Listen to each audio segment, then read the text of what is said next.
want to go ahead and welcome you to the Reel Revue. When we say real, it's REEL. So what's happening there is, as you hopefully figured that out with that camera, this is our filmmakers and actors program that started years ago when I was on local New Orleans cable TV. At that time, New Orleans was becoming the hotbed called Hollywood South, where we were actually bringing up or at least competing with Hollywood itself for not only television but also filmmaking. So we saw it as a great thing to jump on for not only filmmakers, actors, etc. And it lasted for a while, but of course the state decided to cut back on the credits and set it down, and we lost a lot of our business to the neighboring state who capitalized on it immediately. However, we kept television for some reason. Television shows was all during that time was still filmed here. And fortunately, the credits have been revised, and now more and more films are actually being produced. So that's why we brought it back to you all. There was a long hiatus there for 4 or 5 years, but we're happy to do it. I think this might be the first Reel Revue on our new network as opposed to the prior network. So we're very excited about it, and hopefully you will as well. Now, we're going to go ahead and, if I can do this properly, bring up our guest filmmaker, kind of a documentarian specialist, fortunately, but I'll let him talk about that. All the way hailing from the Big E's. No, we're the Big E's, stupid me.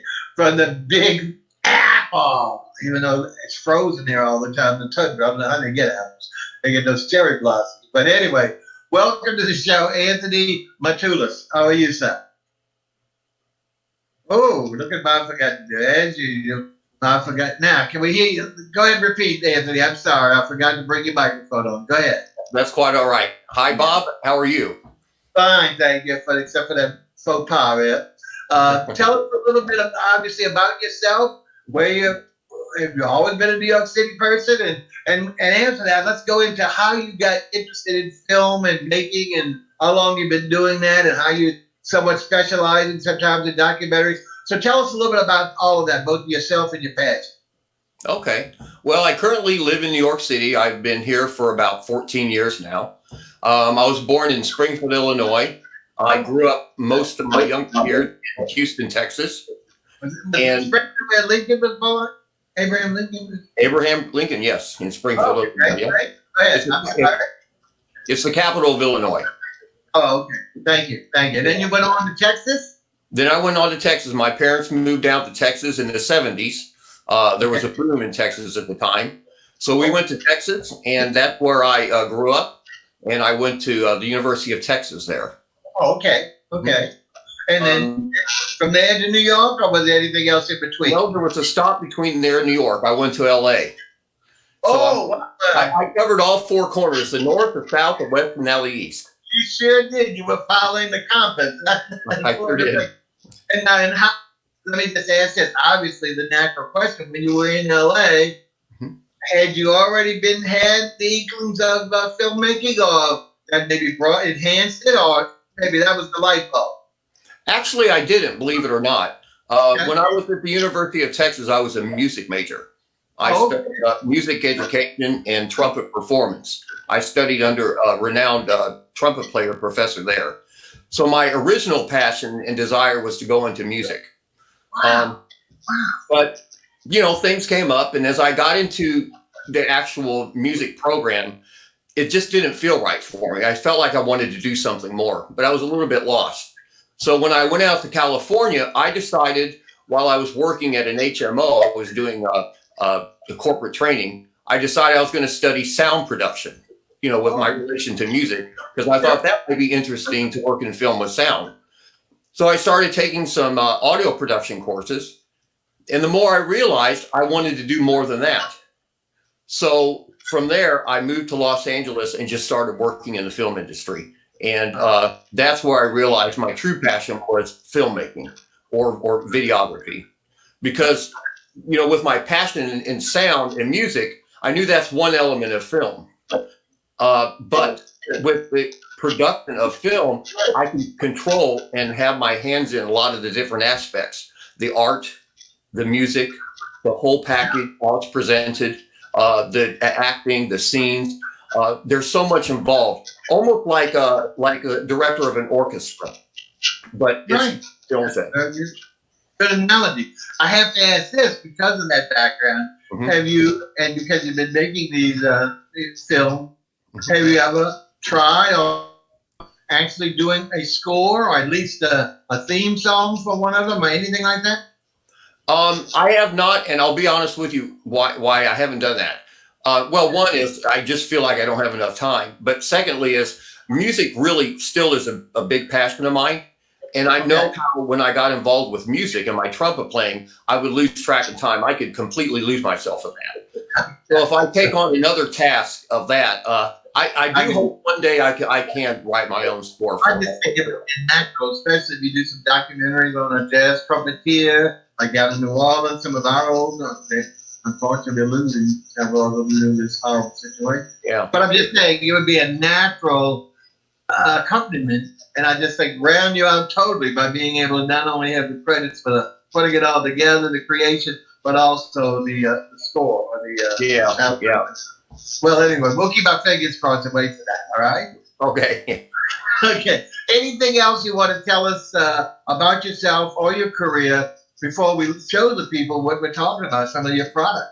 Yeah, sure. Actually, I'd like to, when I was in LA, I worked in the film industry, and I wasn't quite sure how, what I was going to do. So I started out working as a set production assistant, and I kind of moved my way up into the industry.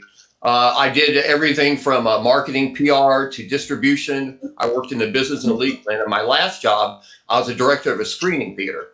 And we did a lot of the screenings for the Academy Award campaign. We did a lot of press junkets for the studios. So I got a really well-rounded idea of what it was like to work in the industry. But I never produced my own content. That was always a dream of mine. So when I came up to New York, I took a hiatus on the film and I started working with visual artists because I come from an artistic family. My father and brother are visual artists. My mother's a wonderful writer. My sister's great with crafts. So I took a big interest in the visual arts community. I started working with the local artists and writing grants, organizing shows, curating shows. And then when about, I would say 2 years ago, the local access television station here, BronxNet TV, offered a course in production. And what they would do is they would certify you in the production and you would be able to put local programming on their television. So I took that course and I got hooked.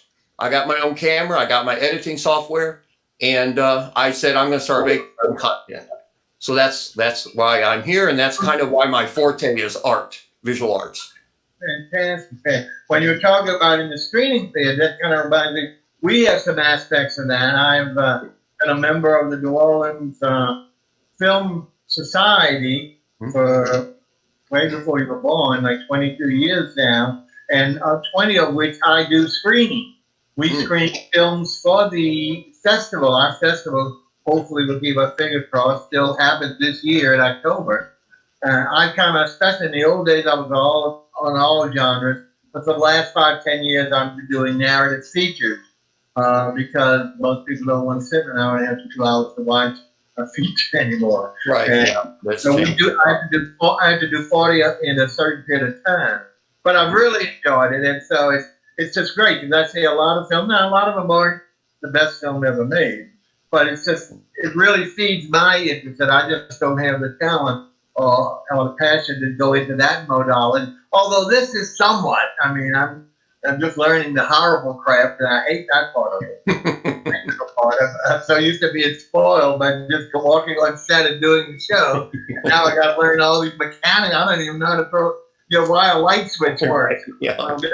And I'm boring you and the audience. Okay, that's great. You really gave us some nice direction, not only physically with your own personal growth, but also in your passion and your career. All right. Well, how about if you're ready? How about let me bring up one of your first videos? Would that be okay? That sounds wonderful. Let's do it.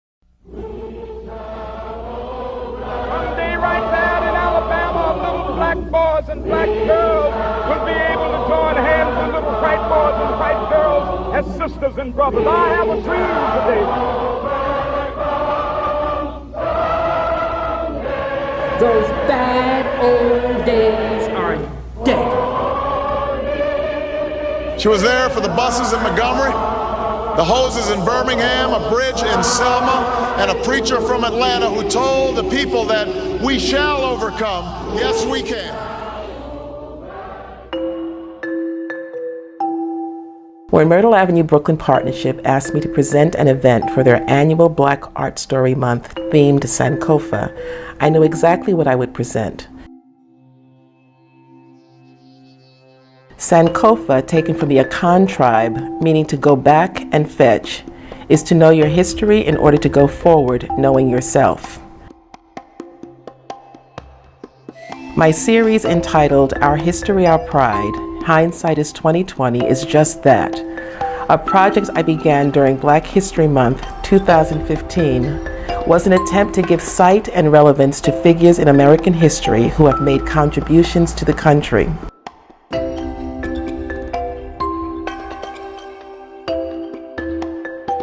I started posting one figure each month on my personal Facebook page as an antidote to the abundance of bigoted posts and racist comments coming from white people who think black people have contributed nothing to this country or the world for that matter.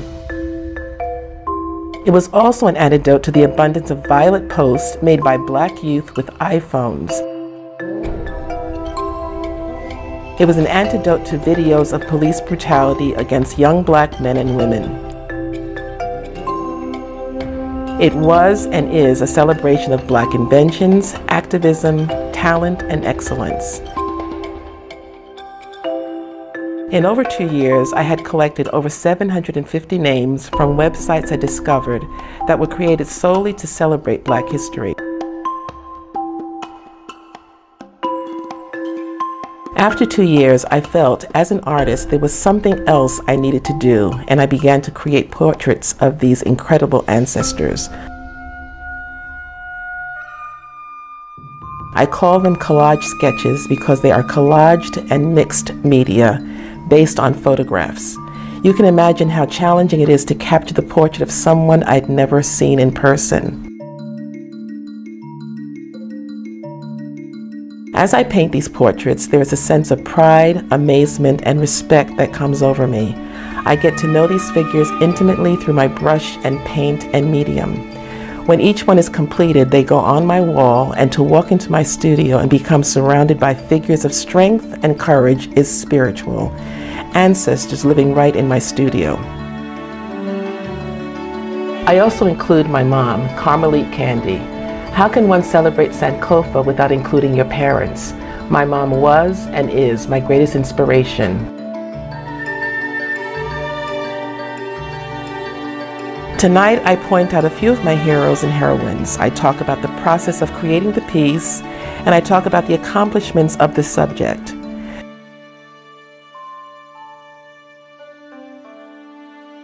I am also joined by actor, poet, storyteller, playwright, Daniel Carlton.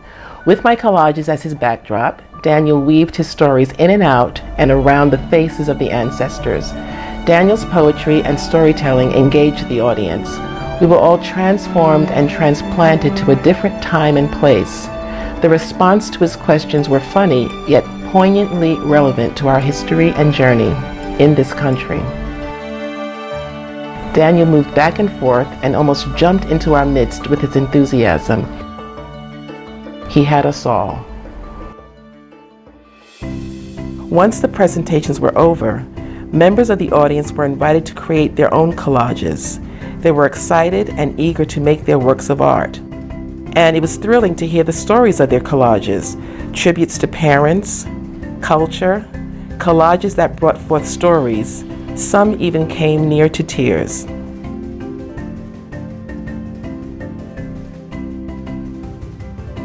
Big thanks to Myrtle Avenue Brooklyn Partnership and Mutale Kanyanta, owner of the venue, Locals, and provider of delicious treats.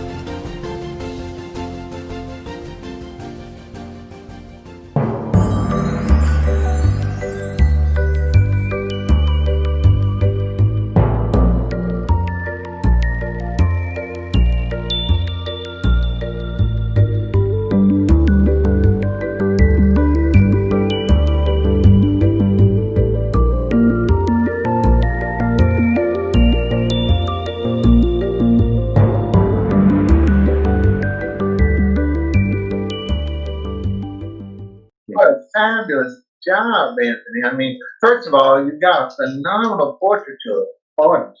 I mean, she is just and a great storyteller in her own right. But I mean, Oh my the God. visuals there, that visuals were just magnificent. And then to have the supplemental the verbs of the gentleman, the poet. Oh my goodness! And then Oh, yeah. I love the way you contrasted it to the real life, whether it was Selma or whatever scenes, of the Civil War. I mean, excuse me, but I call that Civil War as well back in those days. Yeah. So really well done. And what year was that? About 2018? I forgot. Yeah, that was 2 years ago. Okay, 2 years ago. great. Go ahead. I'm sorry. What Well, else can you? I will have to give a lot of kudos to Ramona Candy, the artist, because that was quite fantastic. Anything else you want to say about it in a few minutes so that we can try and see if we can get through the next one without any problem? Sure. Real fast. Yeah, real fast. Ramona Candy, who's an amazing artist, an amazing person, she hosted such a phenomenal event. It really blew everyone out of the water. No one was expecting it. Outside of her magnificent artwork and very strong, positive statement on, celebrating your history and where you come from. The whole event was so well rounded with entertainment from Daniel Carlson. He didn't read. He performed Langston Hughes. Ramona Candy gave a lot of insight into her work and the history and why she making those postings. And then at the end, there was an art making event with the community.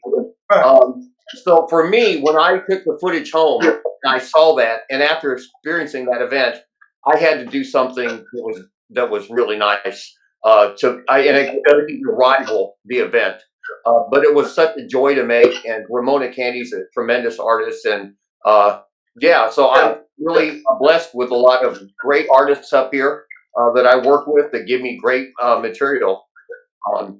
I'm inspired by that too. I don't blame you. I know we have our artist review, and had we not seen a whole bunch of work from her, 3 years of work, we would love to extend. We still would. She wants to bring those who talk about the paintings individually. Please refer her my way, and we'll put her on the artist review show because they are magnificent portraits. And maybe she does beyond that portrait. Who knows?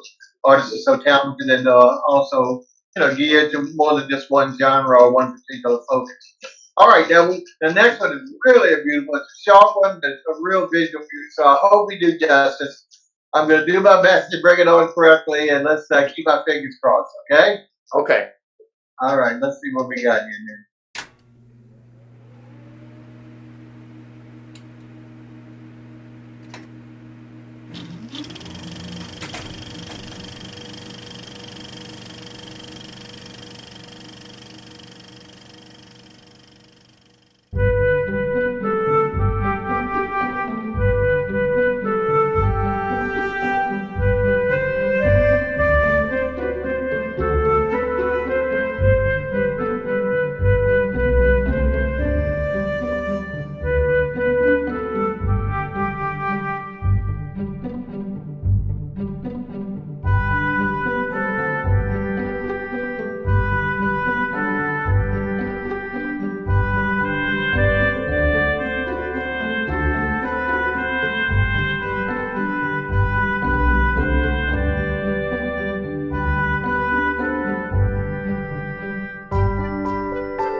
Well, I mean, I tell you, you should replay this multiple times at Christmas time because one, who knows whether we'll see that beauty again because a lot of those stores, those magnificent store windows may never be there again, let alone Mother Nature doing such a beautiful job. The carriage ride through Central Park, the magnificent view, Rockefeller. I mean, that really encapsulates to me New York at Christmas time. So, Yeah. whatever you do, I would stream it as many times as you can during the holidays because I think it's something that would bring joy to everyone, especially if who knows what the residue of this situation will be. Go ahead, tell us about this because I know you had that just beautiful contrast, gorgeous music, wonderful visuals, really idyllic. Go ahead. Oh, well, thank you. Well, I give a little background to that piece. I think that was the year Harvey hit, which was the year my father passed. And as my father got older and got more sick, he kind of went back to the times when he was a child, Christmas time, and he liked to believe in all things good. Even Santa Claus, he said towards the end, it's nice to just believe in those things, go back to that naivete, that innocence. So when I came back to New York, I saw in the forecast that it was going to snow before Christmas. And I said, I've got to get out there and get some footage and capture the city in the snow, especially with all the Rockefeller, the tree and all the lights and stuff on Fifth Avenue. So it snowed and I went out that day and I knew I was going to do two segments. I was going to do Central Park and I was going to do Rockefeller Center and Fifth Avenue. But what I didn't know would be the contrast. Because when I was shooting in Central Park, everything was all black and white and shades of gray, except for the gold in the statue and the red carriage. Right. But as soon as I got to Fifth Avenue, all the hustle and the bustle and the lights, that kind of magically happened. But it was really such a magnificent, energizing thing to be out in the city and seeing all of this happen before Christmas. And to capture all the energy and the innocence and the happiness on people's faces, it was a quite electrifying thing for me to do as a videographer. But when I got home and I saw that I had taken footage of the little sign above Macy's, it just all fell into place. I knew exactly what I was going to do. I was going to devote it to my father and hopefully spread some joy at the holidays. Perfect. And like I say, even though I suggested you replay it many times during the Christmas holidays this year, I think right now it's got to be somewhat of an uplift for those who are at home, especially in your city, where they can normally, even if they might not be able to see the snow, they can have enjoyed all these things firsthand, and now they can't. So taking all these snatched away because of the situation. So, so it's a delight. So give them moments of happiness even though it's not Christmas time. Absolutely. Into the land of freedom, and hopefully we'll see again in the fall. Well, you did a magnificent. Hopefully it can give something for people to look at and aspire to soon. So if we all stay in this together and, keep each other strong and lift each other up, hopefully one day soon we'll all be together and we can walk in the streets like that. Okay. Yeah. All right. Well, we do want to get your last one in, and then hopefully we'll have a little time to chat. 1 second, please.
it's so good to see the true joy of dancing. Something like that we all take for granted, no matter what ethnic background we are, genders, I mean, it's just so innate in us to hear that music and to move. And to think that we can't even move, even though many of those weren't touching situations where physically touching, still wouldn't meet today's requirements. That they couldn't do something as simple and as innate to human nature as dancing. I mean, a true delight. What more can you tell us about that? That was really fun, really fun. Yeah, well, that one was a lot of fun to do. Again, like I say, I'm so fortunate to be in a city full of artists. I have so much material and I have so much inspiration. This particular organization, Art Center for the Performing Arts, I actually got in touch with through Ramona Cantor, the artist for the first video.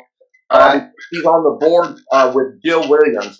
And basically, Art Center for the Performing Arts was started, I think, in 1959 with Alvin Ailey. And it was to support the underserved in the community in their dance aspirations, the dance choreographers, new dance companies. And it wanted to give access to education, training, and venues for people that were underserved. But it was available to everyone. So Ramona asked me if I would do a video on a panel discussion they had at the New York Library for the Performing Arts. And I did that, and afterwards they had a house party. And I took my camera and had fun shooting that.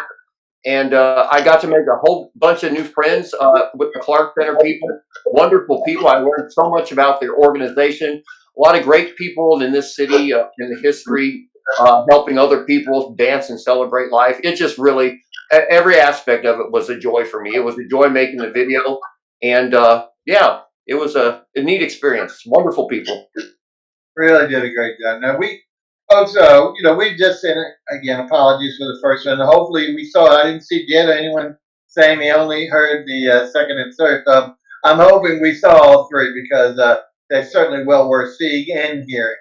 But with that, these are just a segment of his portfolio, and I'll let him choose. And we had to color down because of time. But I know he's doing some great documentaries on a very close friend of his, the artist Jorge Valdez. Is it Valdez? Did I get it right? Jorge Valdez on Facebook is Art Java. Art Java. It does a lot with mosaics and salvaging or repurposing items. Beautiful, beautiful work. And so he's been documenting his career and his work, but he's also done several other things, some restoration things. Are you working on anything at the present? I'm writing, the documentary on Jorge. Okay. A more full-length documentary. I did an 8-minute mini doc on him a few years ago. Okay. I'm working on that, and I'm also working. This is going to be a surprise, inspired by Ramona's a documentary, possibly about myself and my life story. It's going to be my Sankofa journey. Because if you remember, the theme of her event was Sankofa, which means in order to move forward, you must go back and confess what you forgot. So I thought it might be interesting for me personally to go on my own journey, revisit my home in Illinois and all my old friends and my old places, and kind of revisit all that and recapture that. And so I can move forward and be a better person. So I'm working on that. And I'm also working on a YouTube channel so I can post more of my art videos and all the things I do around New York City that are related to the art community and all the fun things there are to do here. So I've got a few things going on, yeah. In the meanwhile, I'm just working with artists. I'm doing short little social media content for them, in doc, during their events. I'm still curating events. I'll be curating when they open things back up. We don't have many art shows right now. Grant writing, stuff like that. So all related to the arts and video.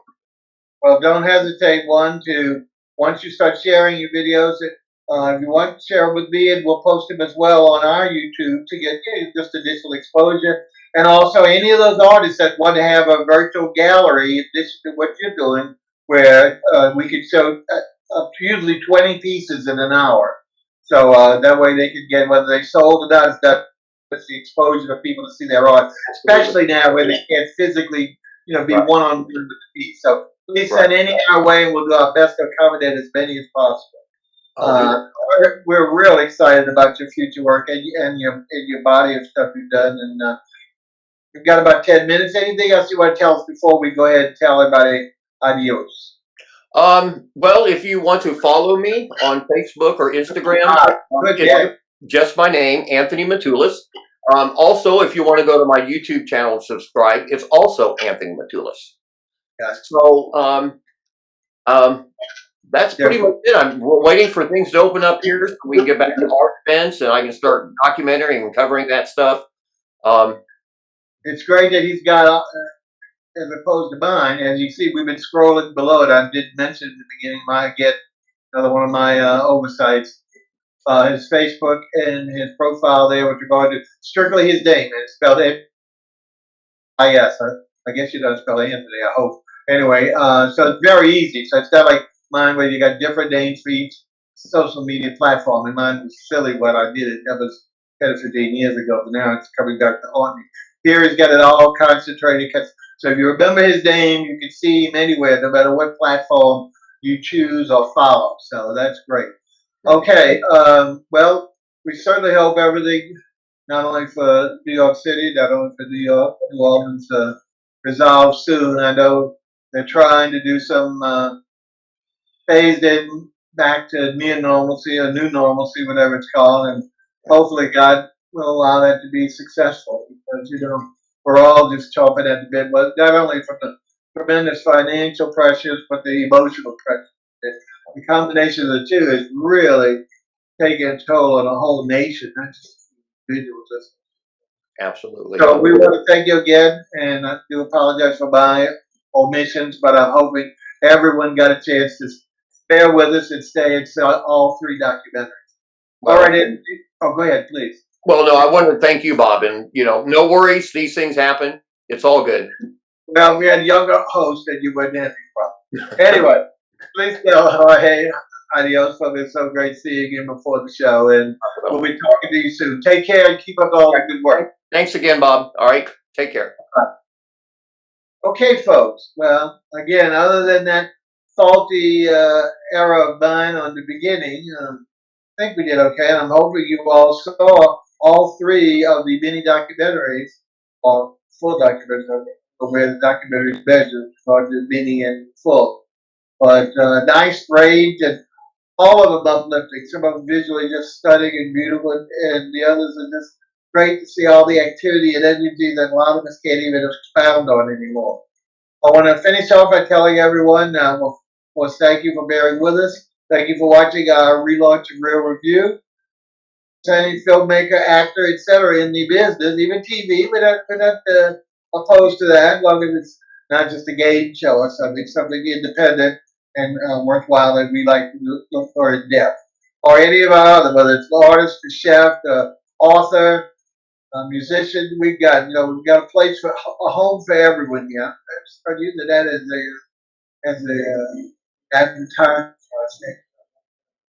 So please do that. You can send that to me at bob@rrevue.net, not com. bob@rrevue.net. Revue is our production company. That's what the little land is up in the corner. And most of our shows, just like this, Reel Revue, will have our review in it, with the first word being the name of the show. Okay, as I mentioned, we have one more production this week. Tomorrow, Thursday, the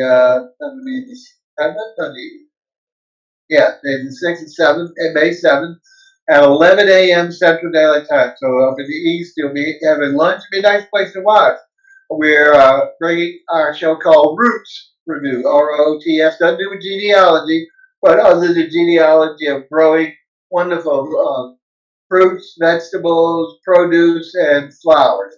We don't have a florist doing arranging for us. Sometimes we'll do that. But we have a wonderful new candidate co-host, and she is a horticulturist, works for the Louisiana State University Agricultural Center. Wonderful representative of her. She's going to take a look, because we saw florals last time, and we're going to look at vegetables. They're from her own garden, and she does community gardens, so she's very active and very knowledgeable. So we're anxious for that program to relaunch, and hopefully she'll continue with us so we can get gardening tips, allow you all to ask questions, much like we did here, of anything on the gardening problems. So, for Reel Revue and for the New Orleans TV and the network system, this is Bob Boeckelman saying, catch us on the other side. Always stay tuned soon and longer. Take care.